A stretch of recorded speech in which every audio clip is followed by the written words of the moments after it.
Hello and welcome to a new devlog video for Peasant Uprise. I would like to take a quick moment to thank all my viewers that are following this project. The channel has passed the 400 subscribers mark and I couldn't be more proud about this great achievement. While this may seem like nothing to most YouTubers, it does mean a lot to me. I don't really consider myself a YouTuber anyway. As a solo indie game developer, balancing work, life, and game development is exhausting, to the point that you start to wonder why on earth am I doing this?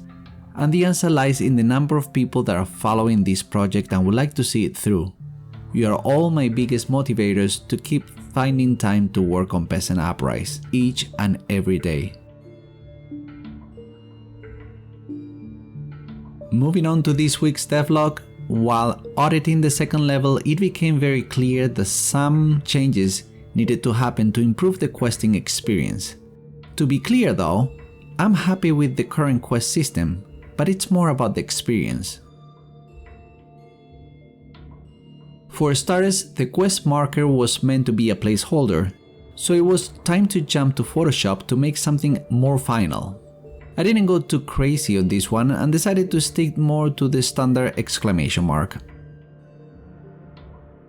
Originally, when a new quest was given, it would be displayed in the global message box on the top left, which is actually a stack of messages that cycle through every few seconds.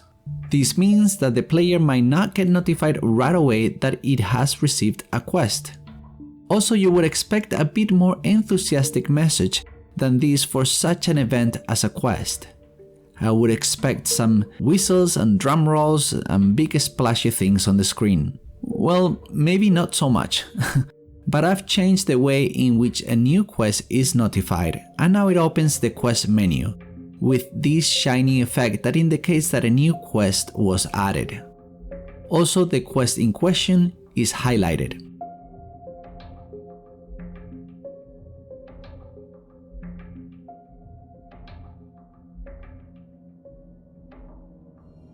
Working with the audio manager, I've also added a couple of helper methods to trigger a quest started, quest success, and quest failure sounds. As for the sounds themselves, they are placeholders at the moment, but the mechanism is there and it's exposed in the inspector, so it can be changed easily.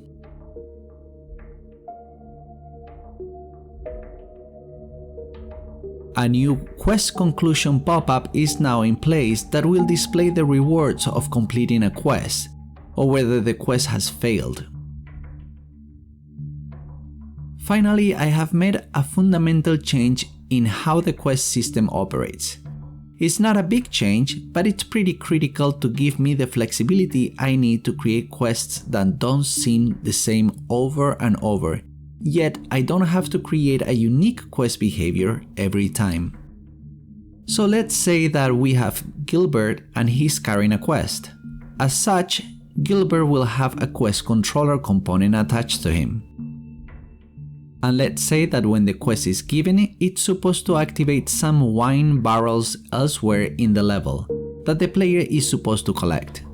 So the way it worked before is that I would normally create a derived class from Quest Controller to handle this specific behavior, and there would be an object reference between Gilbert and the wine game object. But things get more complicated when the quests also involve other actors. Because of their involvement in the quest, they also have a Quest Controller to get notified of any changes in their quest. But now you have two actors that when the quest is completed, they would activate the same game object.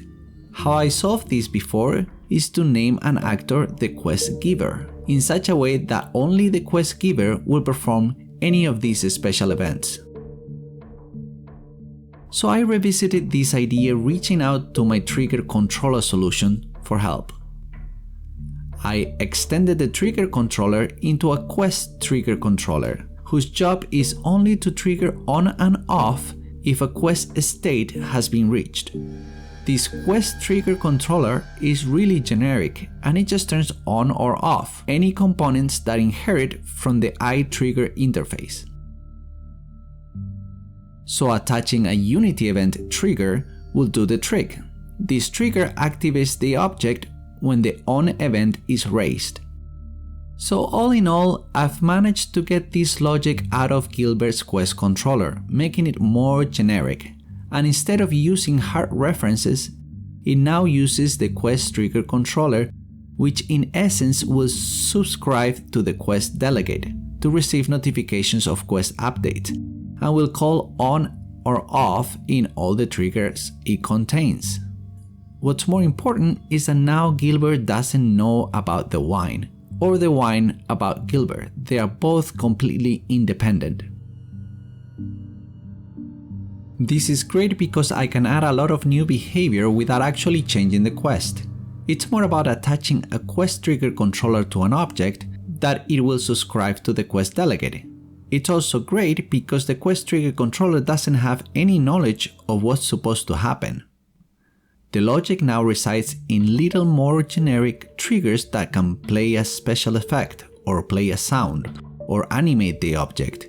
Whatever trigger that I have already created, I can attach to the object and it will be raised when the quest status is met. Despite the brain twister, I hope you take a moment to like, subscribe, and click on the bell to receive notifications of future uploads. Thanks.